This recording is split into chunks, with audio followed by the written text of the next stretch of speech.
In this conversation with Wojtek Zaremba, co-founder of OpenAI, you'll learn how they transformed early-stage artificial intelligence technology into something that changed the world. This conversation was originally conducted in Polish Wojtek Zaremba's native language. The following is an English version with a voiceover. Do you remember the day in November 2022 when you released ChatGPT to the world? Yes, I remember. It even happened on my birthday. I think this is the wrong way of thinking about this technology. It is AGI. It is a class of technology. It is just like a computer. So we will never have a single point where we say, oh, there it is. OpenAI has released AGI. Yes. You'll get an inside look at his work on AI and see the huge impact he's had on the development of this technology. Artificial intelligence will solve many of the problems we have today, but it will also create new problems that we haven't had before. What will the world of technology look like? Where will artificial intelligence take us? What impact will it have on humanity? These are the questions Wojtek Zaremba addresses in this conversation. Have you ever thought about the fact that in November 2022, you kind of opened a bit of a monster? Thanks for this meeting in San Francisco. We appreciate your time. Absolutely, I'm glad to be here. Do you agree that AI is still just statistics? No, there are a few things. It actually depends on the interpretation of what only statistics means. It is known at this point, if you look at, for example, problems that require reasoning, which the model has never seen, it is capable of solving these problems. It's not like this model memorized something, like it saw exactly the same thing elsewhere, and you can see in many cases that these models so-called generalize, meaning they were trained on certain data and are able to behave intelligently on very different data. So, I think it's not statistics. It really depends on how you define it. You could say, the human brain is statistics.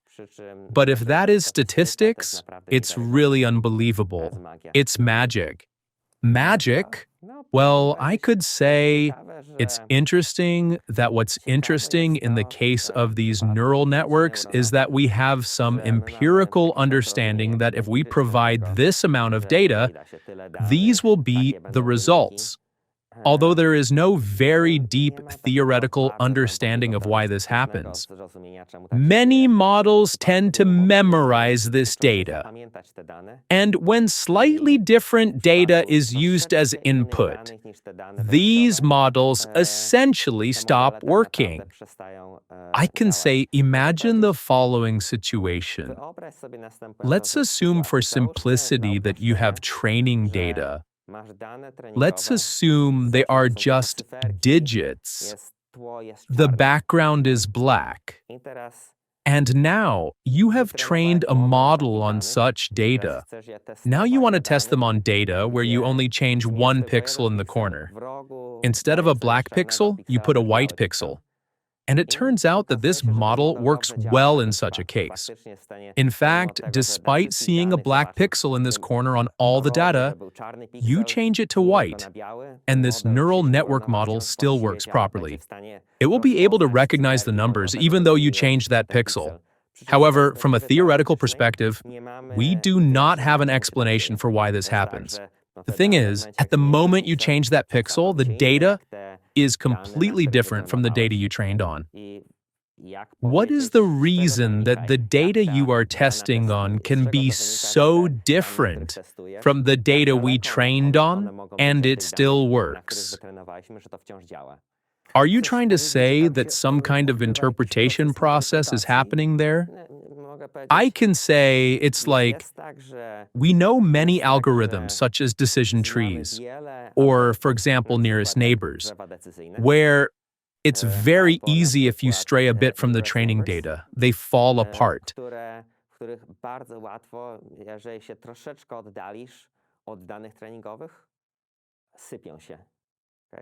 In the case of the transformer, this does not happen. And people have an intuition about it. And we have seen this repeatedly in various empirical data experiments. We know the trends of this, but it is so deeply understood. There is no theoretical explanation of where it comes from. Let's talk a bit about borders in general.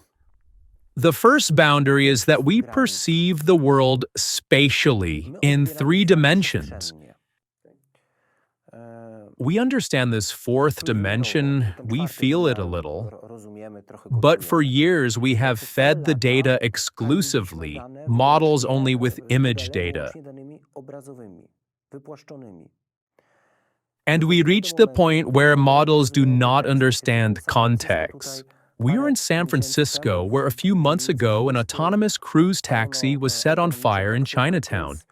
This happened not because the car harmed anyone participating in the procession, since the model knows very well it must stop at an appropriate distance from people, but because it violated the sacred space by getting too close. When I'm driving and see a Corpus Christi procession, I know I cannot drive right up to the last person, as that would violate the sacred space. However, models which are trained only on visual data do not understand such cultural contexts. Isn't this what distinguishes us from AI today? When we talk about AI, there are many AIs, and they are trained on different training data. In the case of self-driving cars, there is indeed a huge amount of data on which they are trained. And this data comes from the driving of other cars or road image annotations. And actually, their main role is to avoid collisions.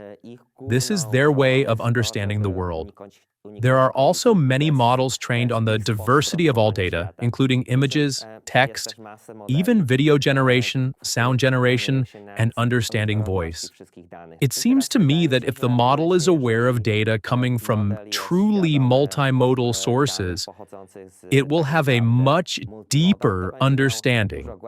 He can also imagine that there might be a situation where he doesn't understand something, because it's not recorded in any way in the existing data, but there is some degree of triangulation. It's not like he has to see every single case to understand it. You can even take a picture of the procession Namwanen and upload it to one of the models, to the cloud, or to ChatGPT or to Gemini. Send the photo and say, in the case of a self-driving car, where you would stop, and you'll see whether he answers you properly or not. But this is still not context. In my opinion, it is still not contextual understanding, because context also means understanding a moment with all the subjectivity of that moment and the analysis of data we gather through our senses, which models do not have today. Don't you have the feeling that we are creating something different? Some completely different quality that relies on data acquired in a completely different way? That by using the word you use the word awareness, that it is conscious, intelligence, that we are misleading? I think there are a few differences, and I can say what the major differences are, in my opinion, at this moment. Currently, the training method involves gathering a huge amount of training data, training on the largest cluster available to someone, and then there is the separate process of so-called inference or testing, where the model is evaluated.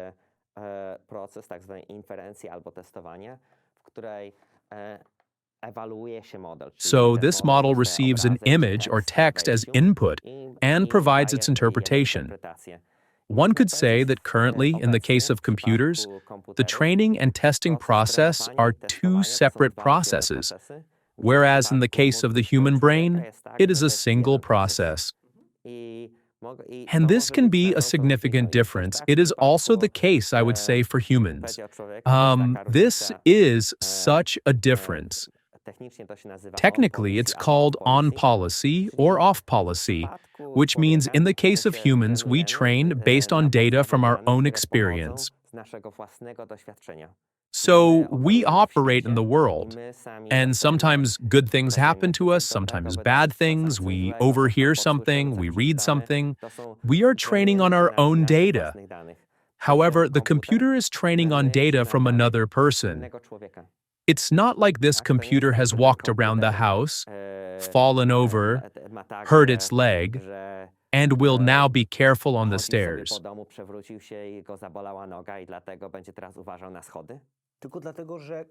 Only because someone recorded that moment and shared it with them.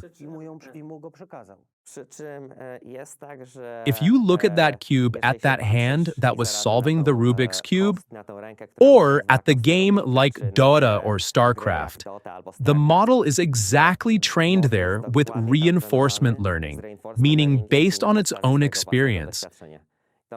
The analogy could be roughly as follows. If this car, based on the fact that it was burned there, learned next time to avoid that procession, it would literally learn from that data. What is most likely to happen at this moment is that a number of people will look at this type of data, or they will generate a number of data cases similar to this procession. And once again, it will be put into such a large training. And then the subsequent generations, or after a new model deployment following training, will this model actually avoid this procession at an appropriate distance, while there will still be some other issues it will have. And if they are not proactively addressed, that is, for example, if data is not collected around them, it will keep making mistakes. Don't you feel that the limit of AI development is physics? Our knowledge of the world around us? Because we are not able to feed models with data about things we don't understand and don't know. For example, we don't know what the source of gravity is. We don't know what connects the classical and quantum worlds. We don't know how human consciousness arises. As a result, we cannot capture these processes with data. We have these puzzles, but they are not yet complete. How can we create an accurate model of reality if we don't know how that reality works? We have two main processes for how we can input knowledge into models. One of them is called pre-training, where we collect a large amount of data, for example, human data from the internet, where we train the model to predict the next word. And in this case, the model is really learning to some extent to grasp what we have already understood so far. While, as you say, it would be hard to get to this point for the model to understand something that we do not understand, although it is also not certain. And I will tell you right away why it is not necessarily certain that such a thing is impossible. Another process we have in training is the so-called reinforcement learning, where we give the model a reward for appropriate behavior. And in the case of reinforcement learning in limited domains, such as, for example, Go, we were able to train models that came up with moves in Go that people playing this game for thousands of years were not able to invent. But they invented moves, but based on principles that it knew. I'm talking about the moment when the model was not fed the rules of this game. Because here we fed it rules, but we don't know the rules of how the world works. At this moment at OpenAI, we are considering the following classification of what we see as the levels of AI or AGI development. And I will clarify a bit when I think the model will be able to even come up with something we don't know. The situation is such that we recognize 5 levels. Level number 1 is such that the model can have a conversation with you. It is really at the level where the model passes the Turing test, So the Turing test is a test in which a person cannot distinguish whether they are talking to another human or talking to a computer.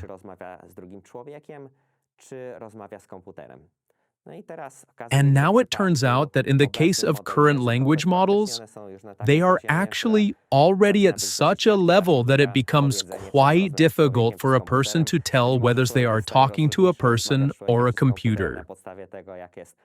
Perhaps a person can determine whether they are speaking with a human or a computer based on the response delay, even if it's not directly related to the content.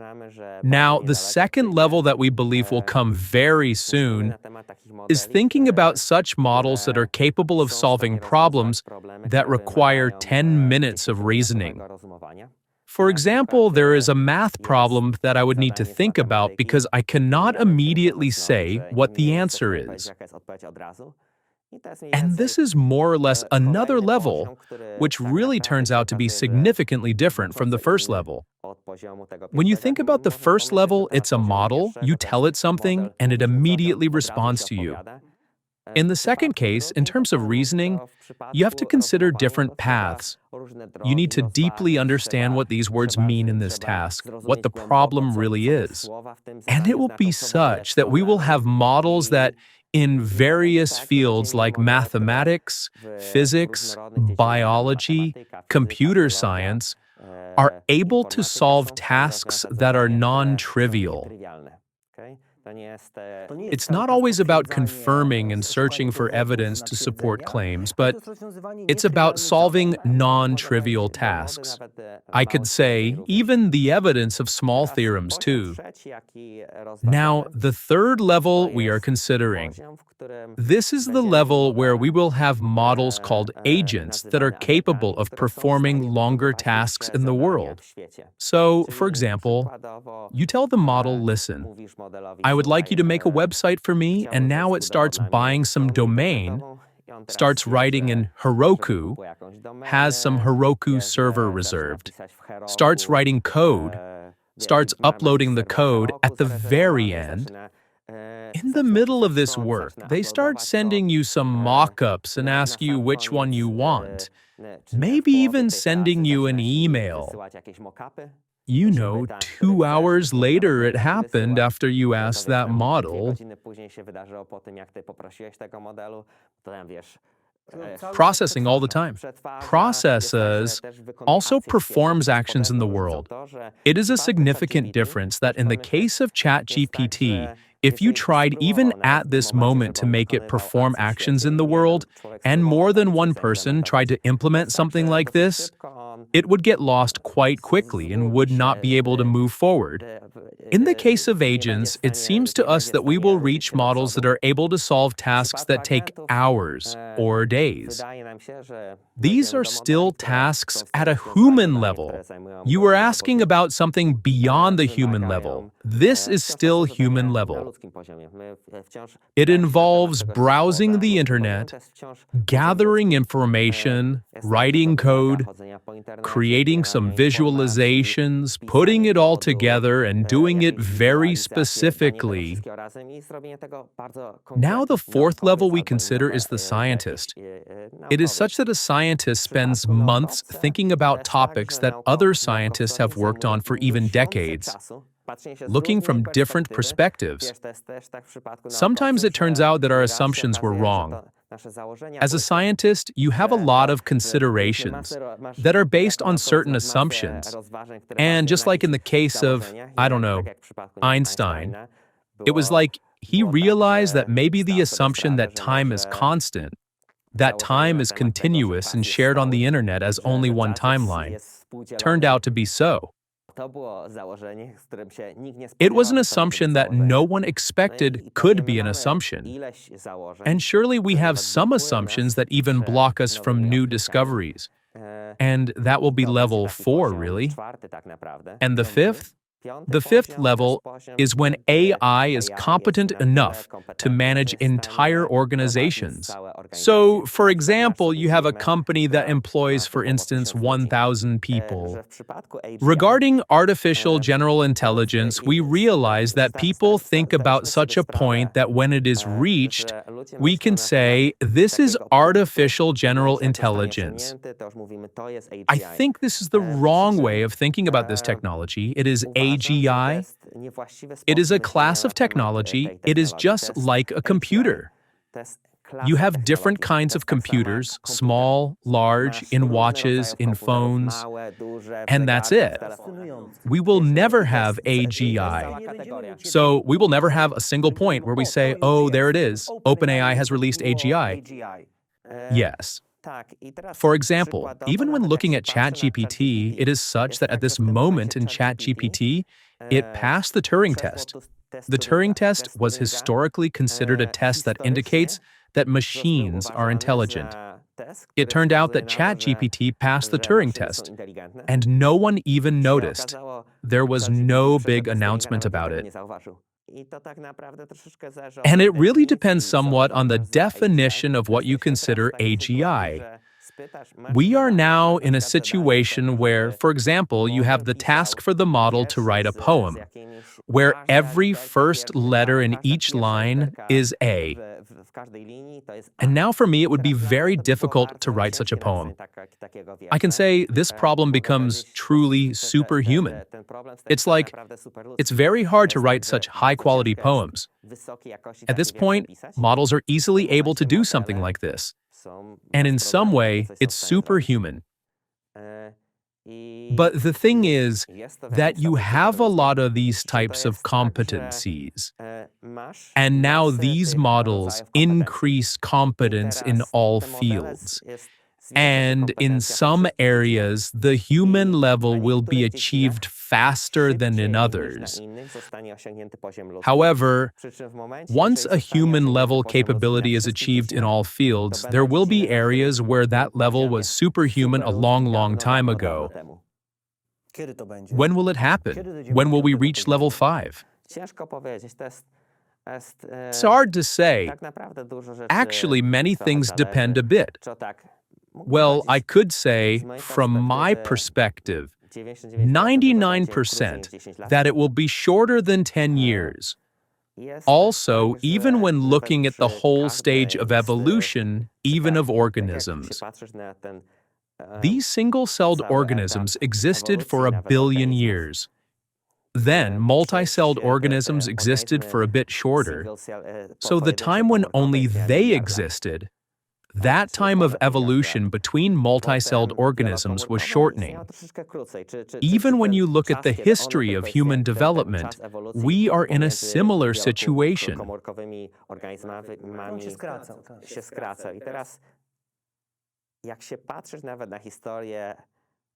Homo sapiens has existed for 200,000 years. The first cities appeared 20,000 years ago. Industrialization appeared 300 years ago.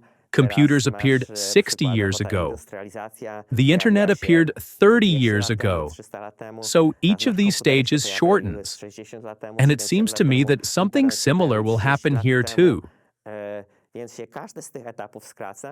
Sure, one needs to consider that among the elements that might still influence how long it takes are, for example, regulations and how it integrates with society. I can say that this will be a non-trivial integration of this technology with society. We'll talk about this later, but I would like to present you with a certain idea. Let's imagine we are in Africa on the savannah, and there's a wild cat walking around. We take it from this savannah, put it in the laboratory, and we create an artificial breed of cat by combining it with a domestic cat. So what are we doing? We are copying a fragment of the theory of evolution of the principles of natural selection. We have created a breed that has no genetic defects. We have adhered to all principles of precision and biology, including molecular biology, and we want to release this cat onto the savannah. We are releasing it. And for the most part, these synthetic breeds of cats would not be able to survive there. They wouldn't be because we don't know what environmental factors influenced the emergence of this particular cat in this particular environment during the evolutionary process. Isn't it true that today we create models by copying only certain fragments of factors that influence what we call consciousness? Or what we call humanity, although I don't like that word, because no one knows what it is. Consciousness too, no one knows, but a little more. Don't you have the feeling that it's a bit like creating artificial animal breeds? At this moment, we have models that can replicate some human values within consciousness. It's hard to say to what extent these models are conscious or not. And it's truly a separate philosophical question, or at some point, it will be a technical question. No one even knows how to approach this technically. We'll talk about consciousness soon, but I mean something completely different. I just mean that it's flawed, that what we create is flawed. A perfect example is also that the human brain needs 20 watts, while a language model only needs 10. That no matter how much we try, we can't match this biology, that it's so very flawed. It's a bit like when, for example, you compare birds with an airplane. A bird is very light, it also flaps its wings, and it can be acrobatic. It's even incredible how a bird can fly through a tree. An airplane is heavy, it can weigh many tons, and has some components that are shared with the bird, but at the same time, it is different. It's so different that you can fly 400 people across the Atlantic with this plane.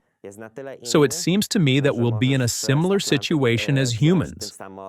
There are some differences, like how economical the brain is, how little energy it can use, how little data it can process, while on the other hand, we might be able to make these models more like the human brain.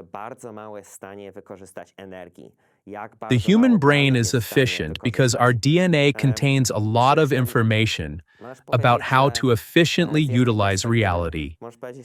You could say that this DNA contains training data, which is the result of this DNA being trained on billions of people.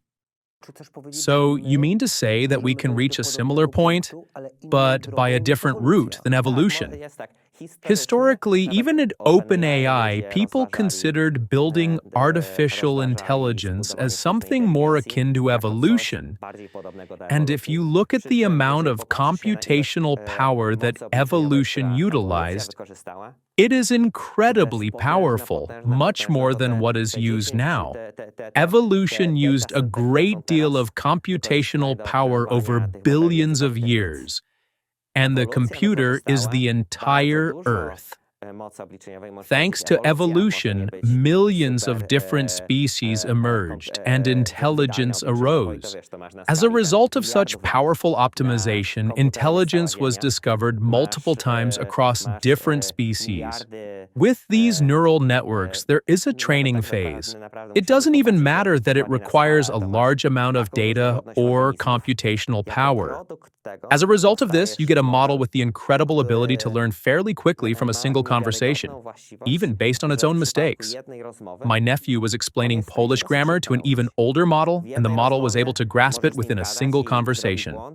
There is one stage where a very large amount of data is needed, and then we move on to the point where the model can catch on very quickly and learn many things within a single conversation. Ultimately, we would like to have a model that, if given a new problem, it will solve it. For example, the problem might be global warming. There is no solution to it, but the model will start to think, and it will be able to use a small amount of data to solve the problem. How can we talk about AI consciousness when we don't know how consciousness emerges from matter? So we can't create a mathematical formula that describes the process of the birth of consciousness and an algorithm that describes it? Maybe I'll start with a definition so we can talk about the same thing. In terms of how we perceive reality, how light enters our eyes, whether touch is transmitted through our nerves, all the information goes to the brain, current as bits. Now, the fact that this brain is in our head, really from the brain's perspective, it wouldn't be distinguishable if it were sitting in a jar in the basement and the same bits were coming in through a cable. The interesting thing is that this brain is never able to touch reality. It only sees the bits that enter the brain, and the brain must create a simulation of reality.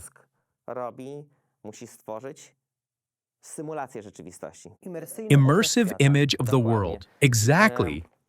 And consciousness is our experience of this simulation. And a philosophical question is why a person has such an experience of this simulation. One can imagine a philosophical experiment called a philosophical zombie, where there would be a person who behaves just like any other human, except they don't have that internal cinema, internal simulation. You asked me how one could check if artificial intelligence had something like that. I have two main ideas that I can share with you, and it can say what might be an important element for this awareness to arise. We trained models in a 3D world some time ago, models that collect apples or some points in a computer game. And in the case of models, we can even understand or visualize what the model sees. Now, it turns out that initially, when you start training this model, it can distinguish very simple things. He can tell the difference between the sky and the ground. After some time, he starts being able to tell where the apples are that he's running to. And the interesting thing is that we can even ask him what he thinks he will see if he turns his head. He first starts imagining what he sees. It's quite interesting that at the very beginning, even if you ask him what he sees when he turns around 360 degrees, he thinks he'll see something different. But at some point, he begins to realize that when he turns around 360 degrees, he'll see the same thing. This means he starts to understand 3D reality better.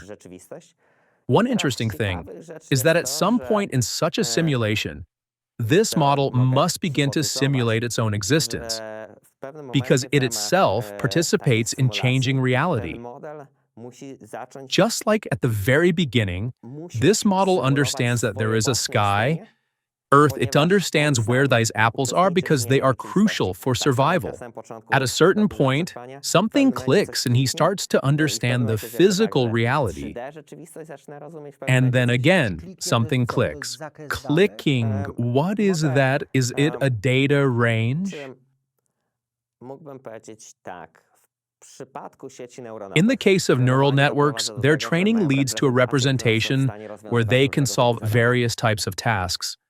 This representation initially considers simple elements that become more complex, and at some point, it even begins to consider the existence of the agent itself within the simulation.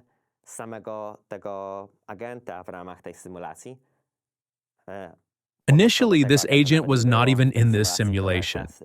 His understanding of reality was so small that he was not even aware of it. And at some point, he appeared in his own simulation. And I could say that this might be a moment of self-awareness, although it might differ slightly from it. And what if we assume that consciousness is a quantum effect? If it were understood what consciousness is, then it would be possible to build something like that. If we are not able to understand consciousness, then it is hard to build it. Penrose strongly suggested that it is due to a quantum effect. It is that two experiments come to my mind that could indicate whether models have consciousness. One experiment would be something like, first we take all the model's training data and eliminate any mention of consciousness. We don't talk about it at all.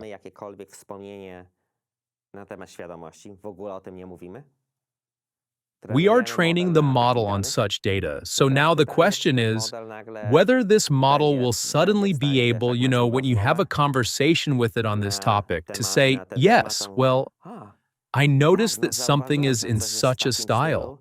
No, I was wondering about this topic. I didn't know how to talk about it. It's kind of strange to feel this way. Well, if it were the case that there was nothing like this in the training data, and suddenly the model started mentioning that they had this type of experience, that would be a hint that they might actually have consciousness. That's one possibility. Another possibility that comes to my mind is something like, if AI were connected to the brain, and a person would have the experience that their consciousness expands as a result of it. However, the second experiment has some drawbacks. For instance, in the case of psychedelics, a psychedelic could be administered to a person. The psychedelic itself is not conscious, and the person says, "Oh, my consciousness has expanded."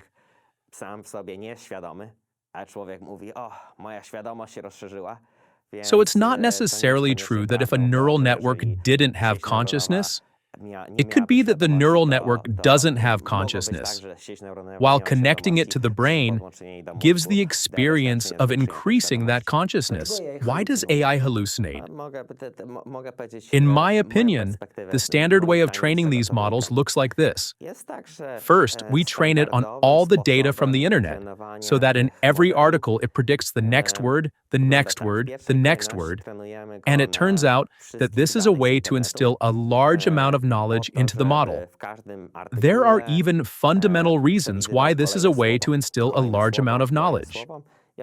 Now, the second stage is the so-called post-training stage, where a person looks at various model responses and says, "I like this answer more than that one."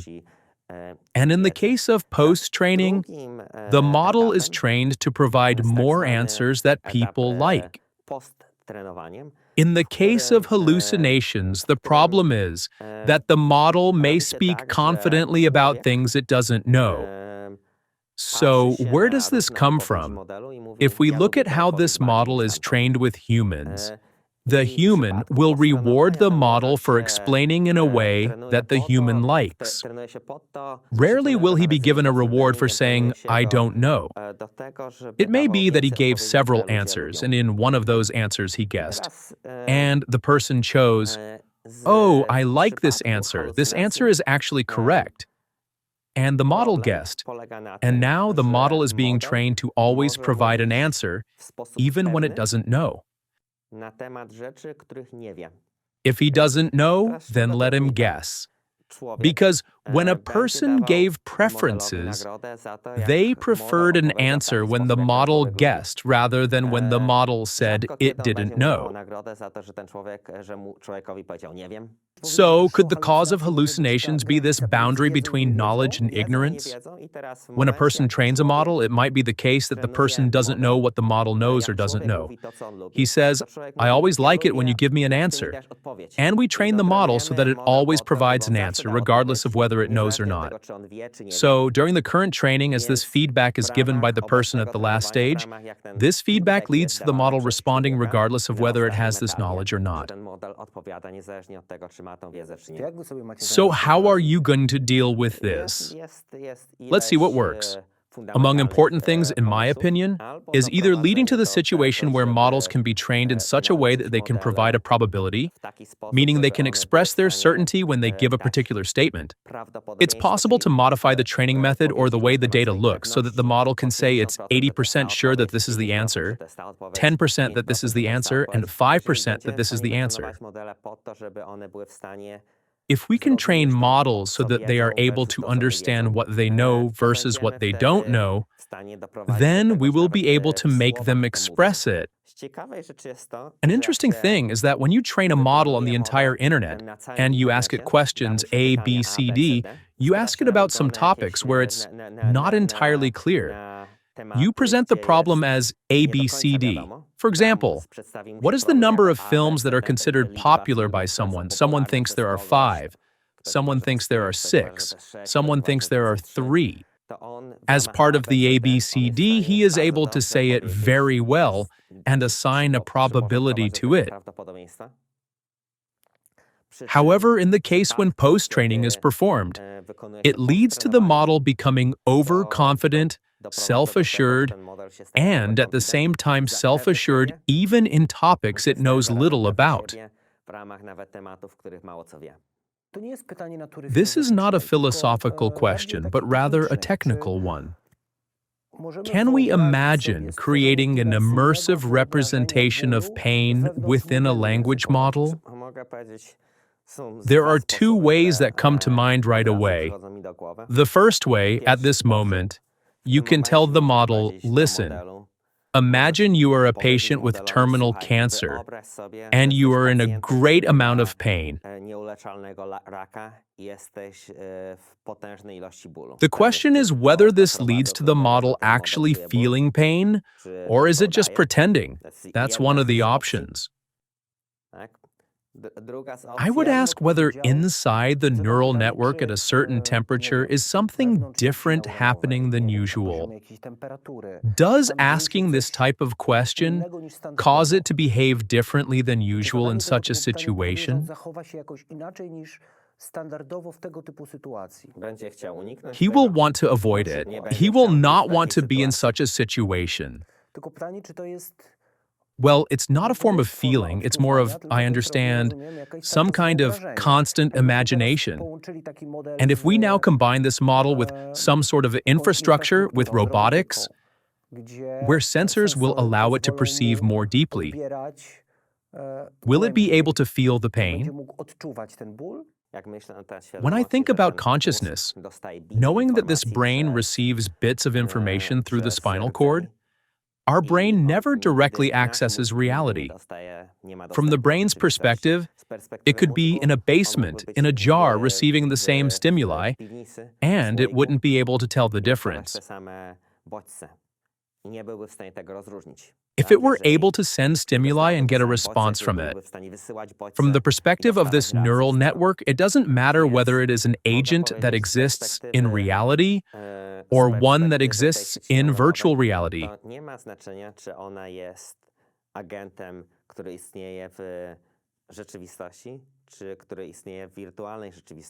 You can have a computer game, or you can browse the internet.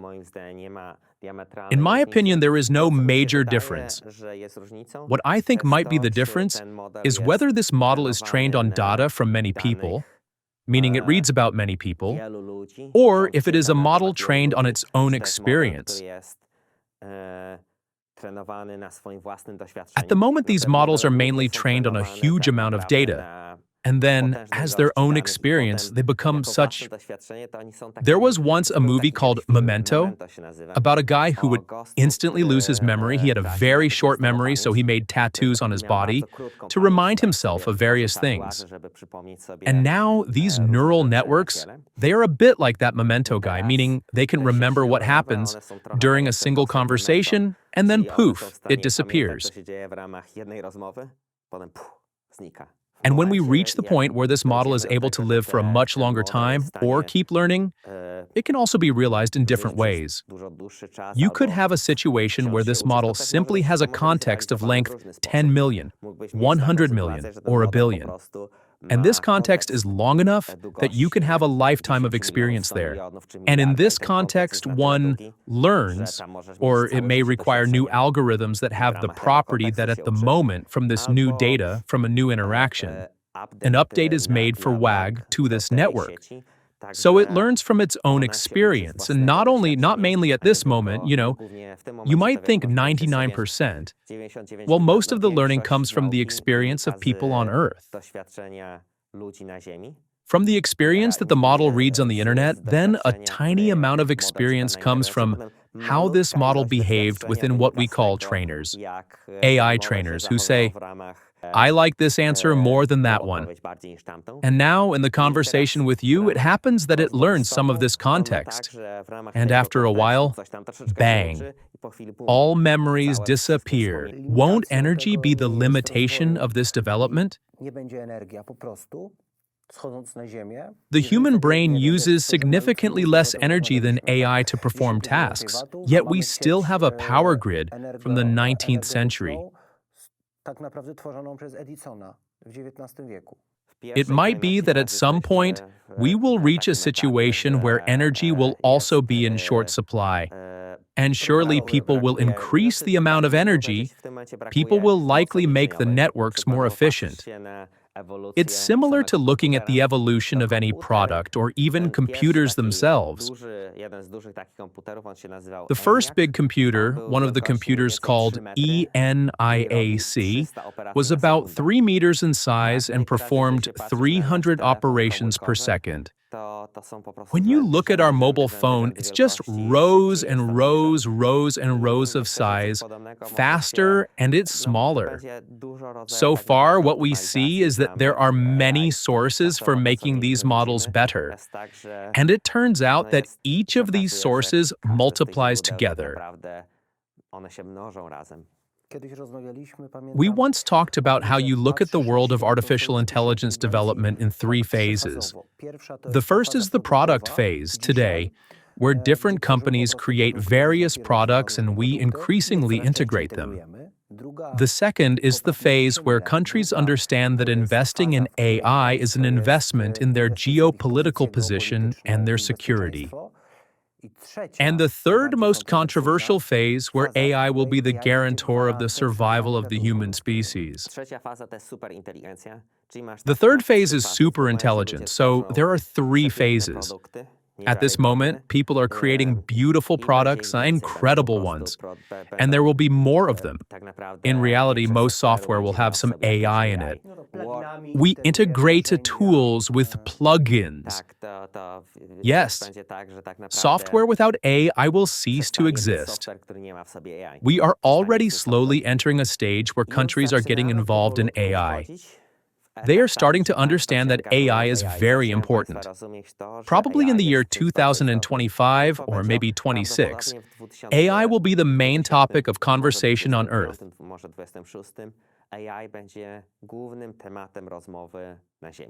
So this is how it goes. It grows, it grows, it grows. This is roughly the stage where you will have a lot of agents doing various things around the world. And there will be a situation where suddenly it will actually start to impact the job market.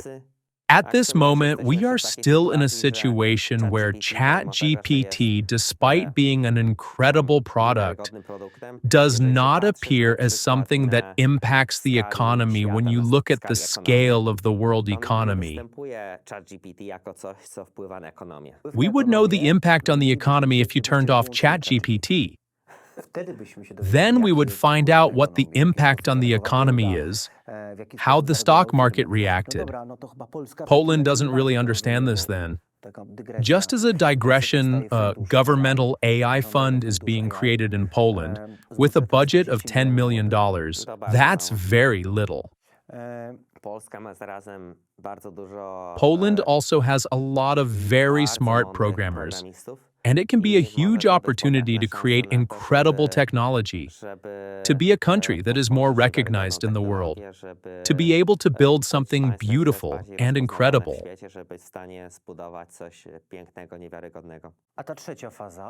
Returning to our topic, what is this third phase? This is the phase in which machines that are definitely smarter than humans will be built. Superintelligence. And this will already be such a stage where countries can think more about cooperation. In the first stage, it might be that everyone wants the best for themselves, but in the final stage, it may be well understood how important our cooperation is. But we will also see how it will look. It's hard for me to really say until the end. Imagine talking to a computer. You're talking to a computer, and everything you hear just makes such deep sense. You're talking to someone who is simply smarter in every single field. It can create a new chip for you, deeply understand scientific literature, come up with truly new things, and run an entire virtual company.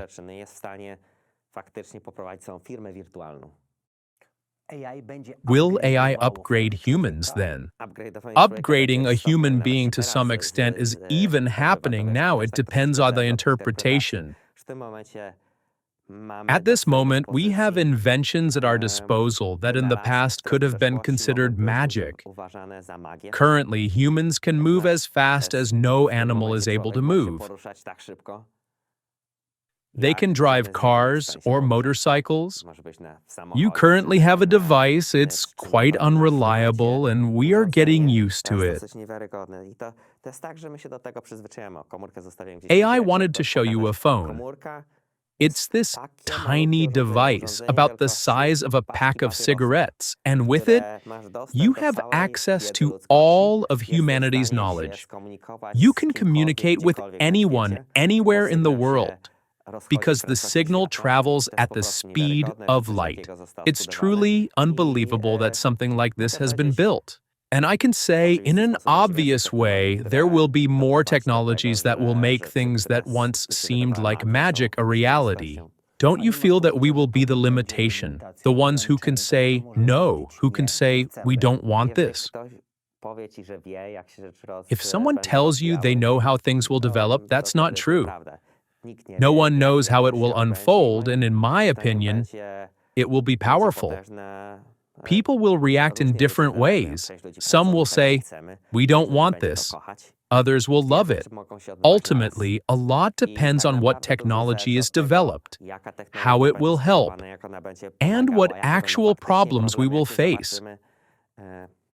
Don't you feel that AI, in this sense, will create even stronger social disparities? It could go either way. Historically, I thought it would lead to greater disparities, but what we've seen so far is moving in the opposite direction. It turns out that now, thanks to ChatGPT, people who wouldn't be able to code, for example, can use it to build a website or solve their problems. I've heard people say that with ChatGPT, they suddenly have a co-founder for their company. They have access to a lawyer, a programmer, a scientist, who can help them with things they wouldn't have been able to address before. So I have to say it's not obvious to me which direction this will go. There's also the perspective that when looking at developing countries, there's a metric that compares the value of money to the value of physical labor. As countries develop, it turns out that the value of money becomes greater than the value of physical effort. So if you have money, you can invest it. One perspective that this might lead to is that when considering limits, the only thing that will truly matter is having money to invest. However, there's something I'd like to briefly touch on. One valuable perspective to consider is thinking about a trend and imagining what reality would look like if it were pushed to its maximum, to the very end. That could give us an idea of how reality might unfold. Alternatively, historically, there have been times when a trend just comes to an end. It could be due to regulations, or because the technology is deployed differently, leading to a reality that looks different. It's also possible that we could be in a situation where there are disparities. But at the same time, even the poorest people are living much better than the current average or even the wealthiest people today. Have you ever thought about the fact that in November 2022, you kind of opened a bit of a monster? I've thought about how what we opened sparked a huge amount of discussion and a massive amount of conversations with people from all corners of the world, with different perspectives. To me, that seems very valuable. For example, a few years ago, discussions about artificial intelligence were very abstract, often confined to sci-fi books, but now a lot of people are really engaged in it. It has engaged people from various perspectives.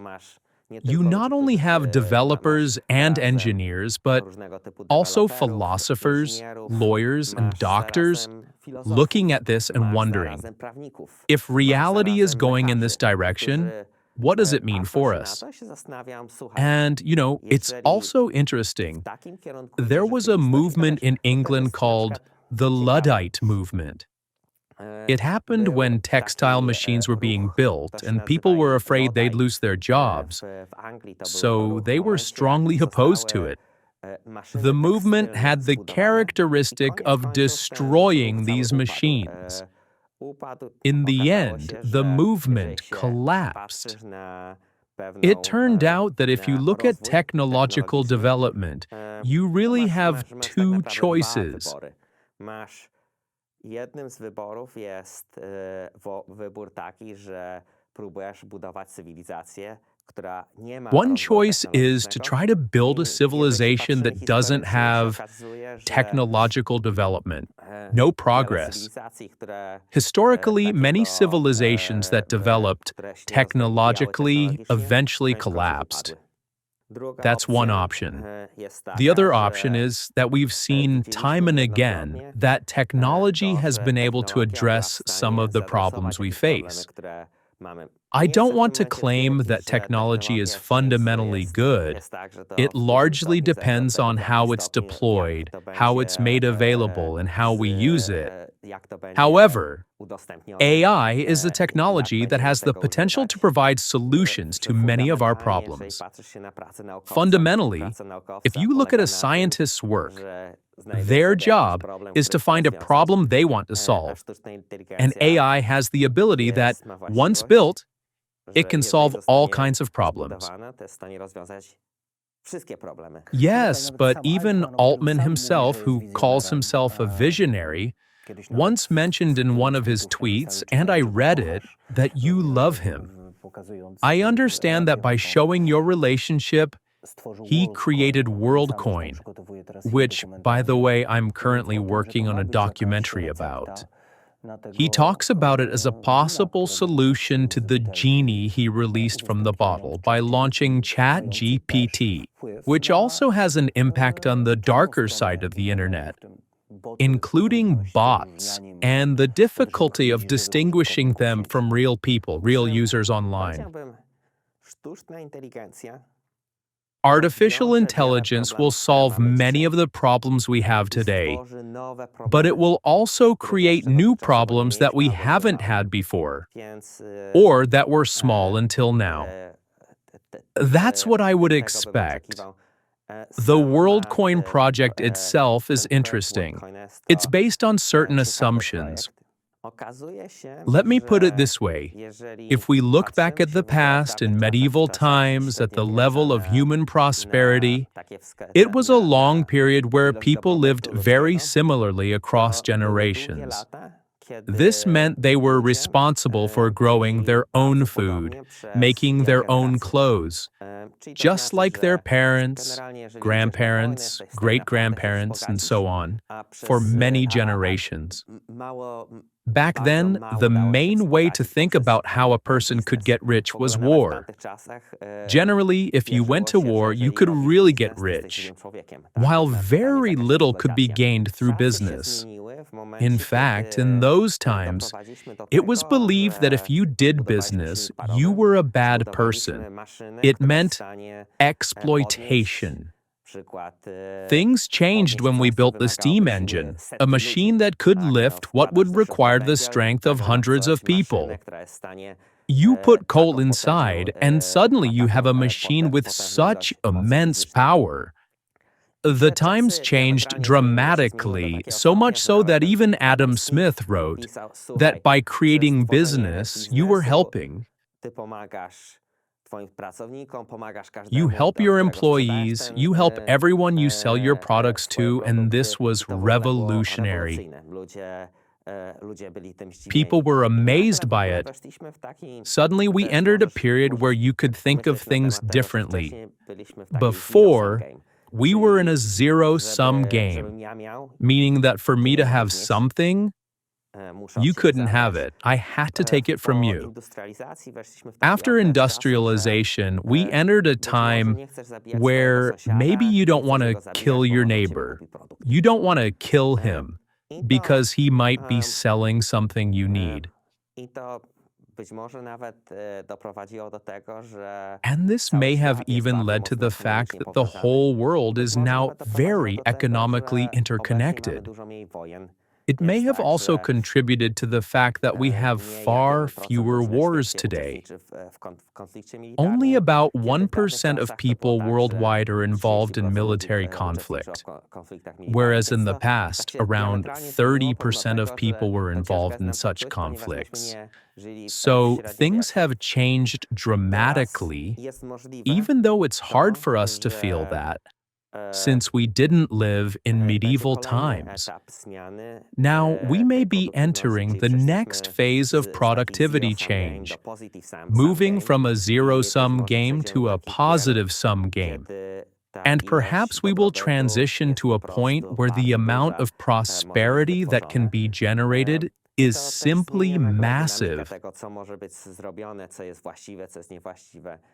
This also suddenly changes the dynamics of what can be done, what is right, and what is wrong. He started a project called Worldcoin. The motivation behind this project is to explore whether it's possible to build a system, though it's far from where we are now, assuming that machines can produce a tremendous amount of wealth. The question is whether we can even create a system to distribute that wealth to people.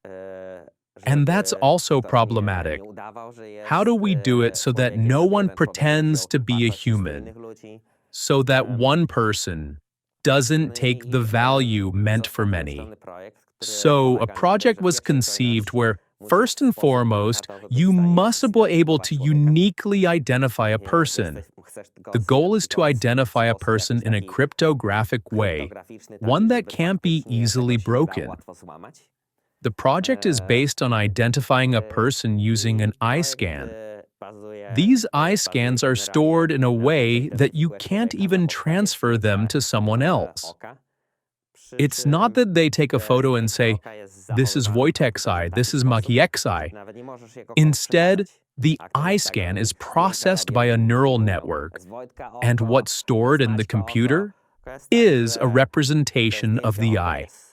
The algorithm behind Worldcoin functions in such a way that it's open source, and they want it to be transparent to people.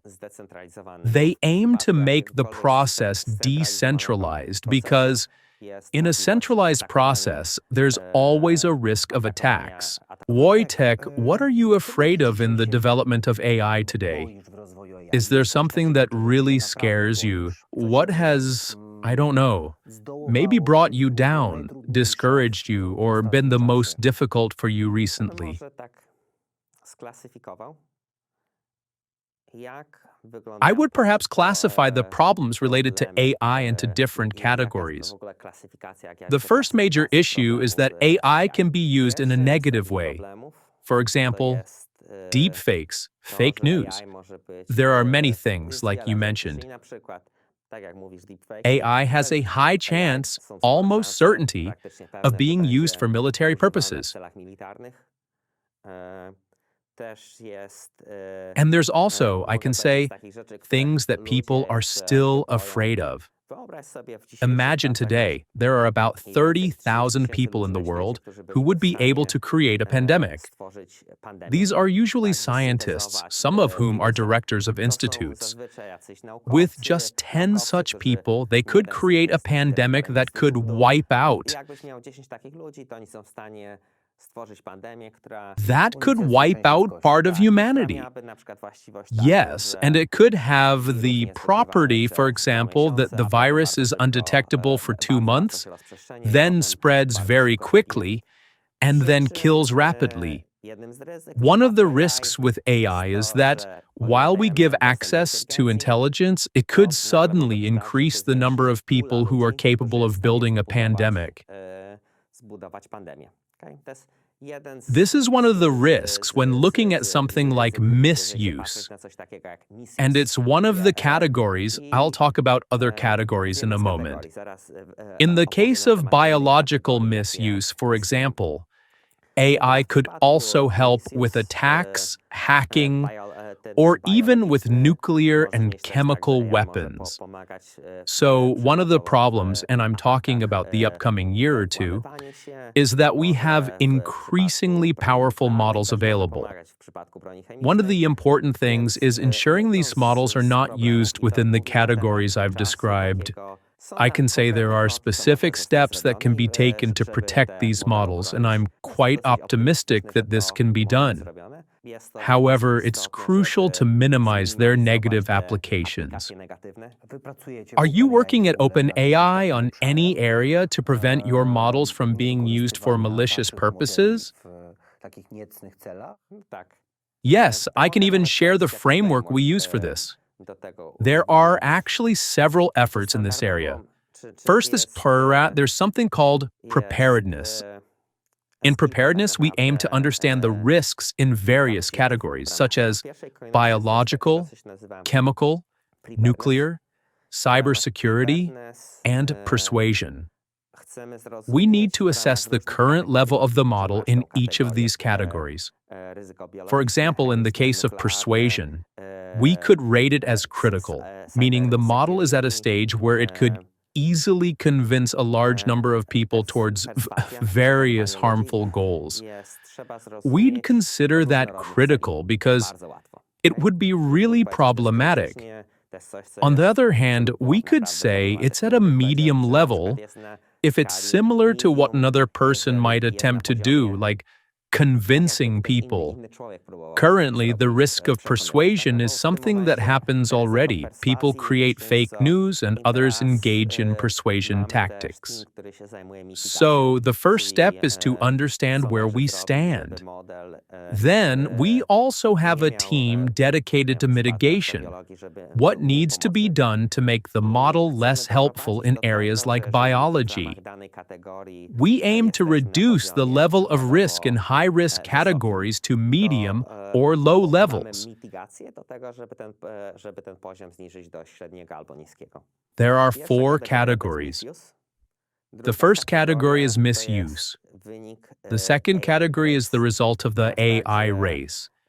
This refers to the danger that arises as organizations compete to develop AI. The third category involves accidents, which are simply the result of negligence. The fourth category is when AI itself becomes a danger, when the AI has goals or objectives that are harmful. Looking at these categories, they become more relevant at different stages. Right now, for example, over the next year or maybe 2, one of the biggest categories requiring the most attention would be misuse. how these models can be used for harmful purposes, while other categories will be more significant at later stages. You mentioned that AI itself could have malicious goals. You can almost think of it as misuse, where misuse is the AI itself. The concept is this: if we create models with very broad capabilities that can solve many tasks, how do we ensure that these models will still listen to us and behave in the way we expect them to? Do you remember the day in November 2022 when you released ChatGPT to the world? Yes, I remember. It even happened on my birthday. I remember we were just in the office when it was released and people were reacting to it. I also remember that internally, people didn't expect the reaction to be this big. There were even some questions about what we should call the model. ChatGPT wasn't a particularly thought-out name. It was more like, hey, we have GPT models. Let's add chat to it. How many hours after the release did you realize it was starting to grow on such a scale, reaching millions, then tens of millions, and eventually hundreds of millions? I think it was a matter of days. It was days, and then it started to really appear on Twitter.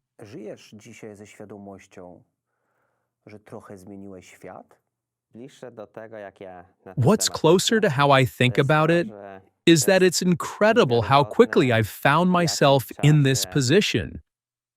And I say this not just from the perspective of a decade or so, but more from the perspective of looking at the evolution of the universe. There was a very long period when only single-celled bacteria existed. Then came a long period when multi-celled organisms appeared. Over time, these periods shortened, and there was still a long period when mammals emerged, then primates, and then humans. After that, things accelerated very quickly. The development of all technology, transitioning to farming, moving to industrialization. Now we're in a period where, in a single human lifetime, we experience countless, incredible breakthroughs and a rapid acceleration. And in some way, I didn't expect that the skills I learned in elementary school, like math or computer science, would become so significant. I can say that in some sense, there's a deep appreciation and surprise at where I am now. OpenAI introduced the world to artificial intelligence. And in a way, you did too. How did you end up at OpenAI? How did a guy from small city in Poland, Kluczbork, become a co-founder of OpenAI?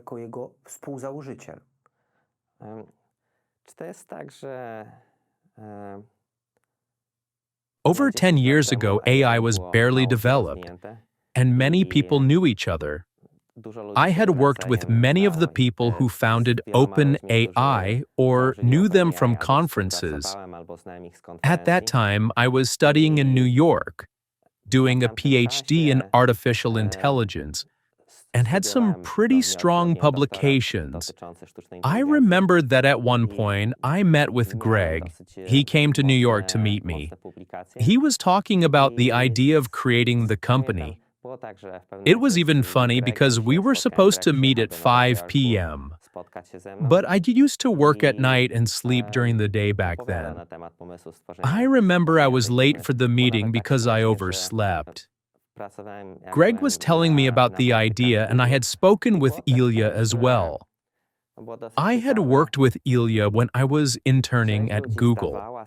It was quite interesting because some people realize the potential consequences of this technology, or what could be built, while a large number of people in machine learning or AI were still far from that understanding. They thought of machine learning as just pattern recognition that these models had very powerful limitations. I was part of a group of people who not only had the technical skills but also understood the ramifications of what this technology could become. I was very eager to be involved in building this technology and to have an impact on how it would develop. Was there a moment when you started to feel that you were creating something big? Do you remember a specific moment like that? Yes, I remember. Over 10 years ago, neural networks were considered an approach in machine learning that didn't work. There were even lectures at Stanford where the professor would go through various topics. And when he reached neural networks, he would say, "Listen, I'll mention this for completeness, but it generally doesn't work." Then, around 10 years ago, there was a competition called ImageNet. Andrzej Karpathy was actually one of the co-founders of this competition.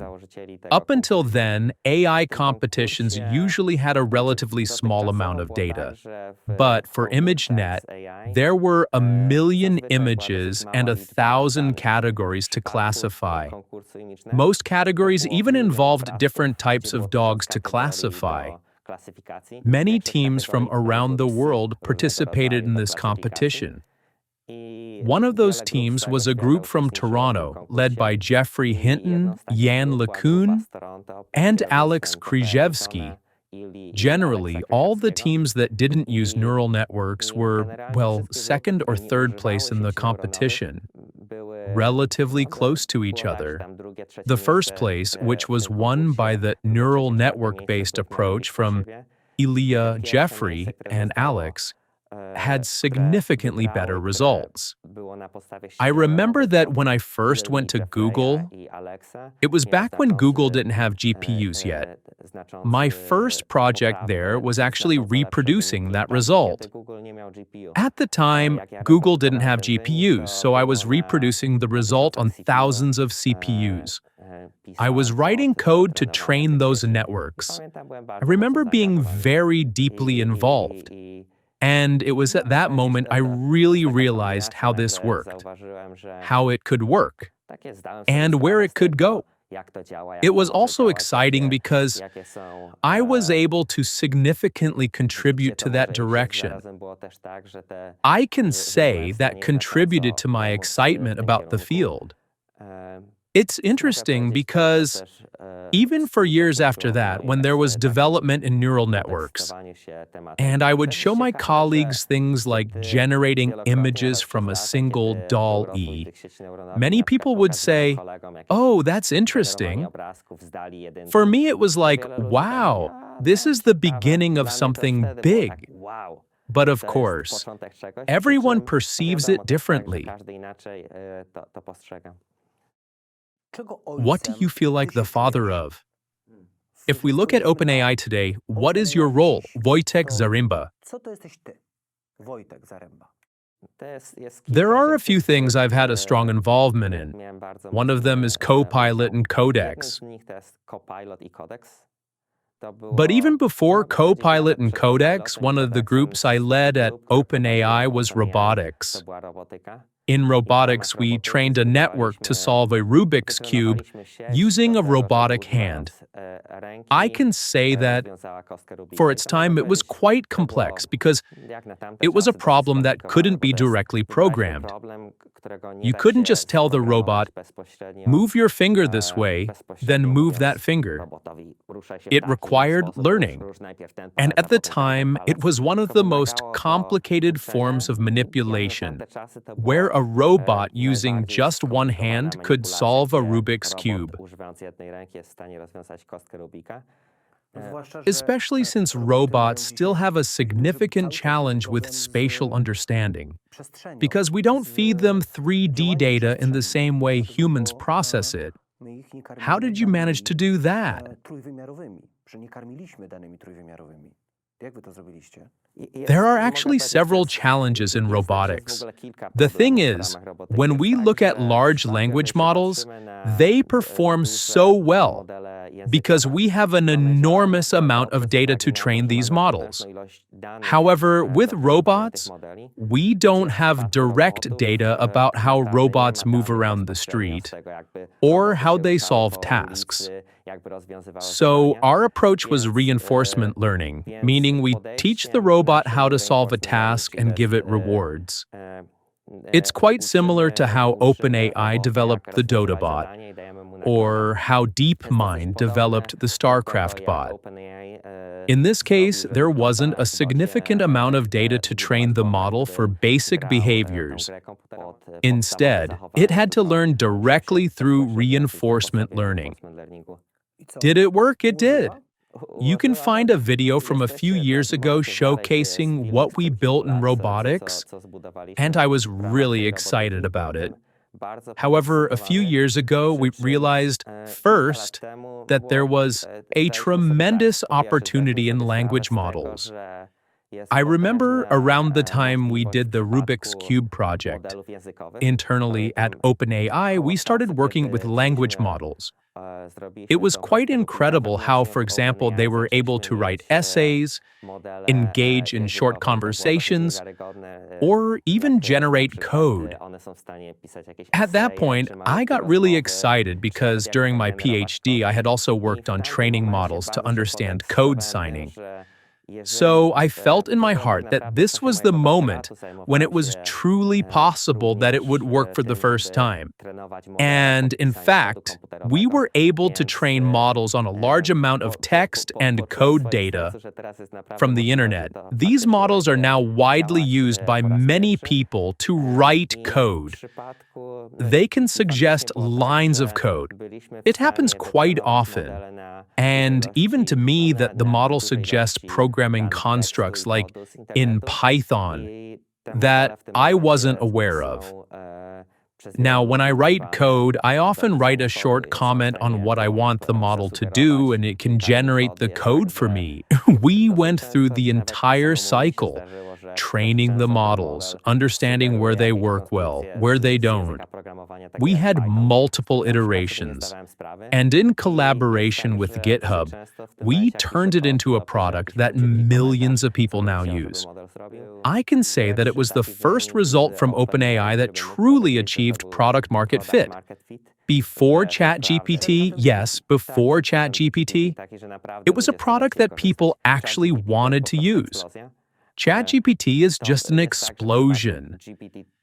With GPT-3, there was a strong interest, but it still had this property that it provided an incredible demo, but when people tried to apply it to products, it required a bit of effort and didn't always work perfectly.